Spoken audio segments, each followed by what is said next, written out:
There's really no other way to put it. The Pistons are really just not the team we thought they were. They were the #1 seed in the Eastern Conference all year long. This team won 60 games, but yet they're down 3-1 to the Magic, the 8th seed. Wow, this really isn't a good side from Detroit. Yes, they go back home for Game 5, but what about Game 6 and 7? Can they win both of those games? The Pistons have struggled versus the Magic in the half court, and the Magic are just more physical.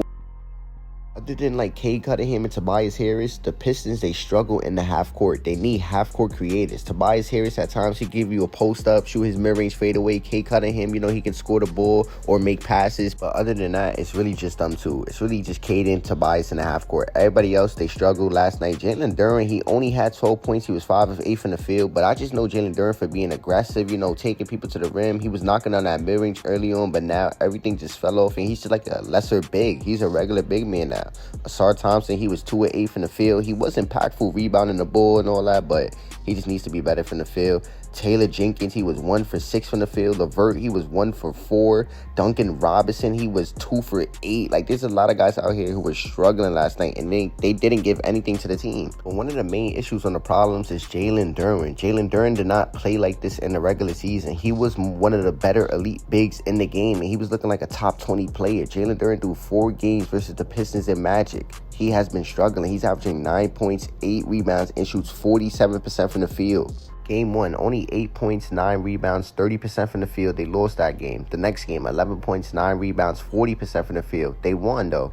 The next game, 8 points, 7 rebounds, 75% from the field. They lost. This game, 12 points, 8 rebounds, 63% from the field. They lost. The only thing about this is that the aggression just isn't there. That physical, dominant big that we saw in the regular season, he isn't here anymore. Cade Cunningham. Now, Cade Cunningham, he is like their only scorer, but he's an inefficient scorer, and I've been saying this all year long. I already knew come playoff time, Cade Cunningham, he would struggle. In Game 1, he did have 39 points, but he was 13 of 27. That's not too bad. I'm not going to lie to you guys. The next game after that, 27 points. He was 11 of 19. That's not too bad either. Game 3, he has 27 points, but he's 8 of 23 from the field, 3 of 10, 50% true shooting. Then this game that we see in Game 4, he dumped the clip once again. 7 of 23 and 3 of 11 from 3.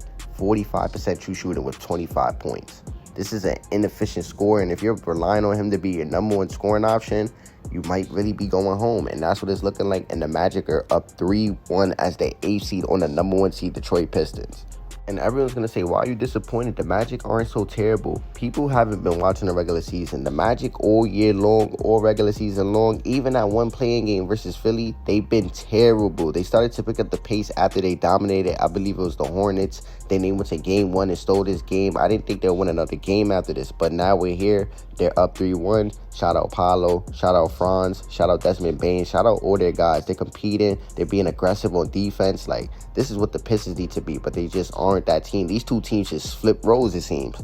The question is, can the Pistons come back from down 3-1? And I really don't know. I don't think that's possible. I'm not going to lie. Like, not every team in the NBA is just making 3-1 comebacks, but you have to have anomalies and stuff to go wrong. Injuries. You need to have the best player on your team in that series. The Pistons, they do have that, but their best player is inefficient. It's just a lot of stuff that goes into a 3-1 comeback. But the Magic, they're a decent team. Like, they aren't just flat out terrible, but they're a decent team to get one more win versus this Pistons squad. And the Pistons, if they do it, then they do. But you can't be an AC down 3-1. I'm sorry. And I won't say some of us older Orlando Magic an apology. I don't really feel that way, but I do feel like we need to put a little respect on their names, because they are coming out here versus the 1 seed in the Eastern Conference, and they are competing and doing what they have to do. So that's why I give them props, but I still think they're a mid-team, and they're going home next round for sure. But the Pistons, they're going home this round, and it's sad because we need to see the all-season now. We need a second option. We need Devin Booker, Cade Cunningham.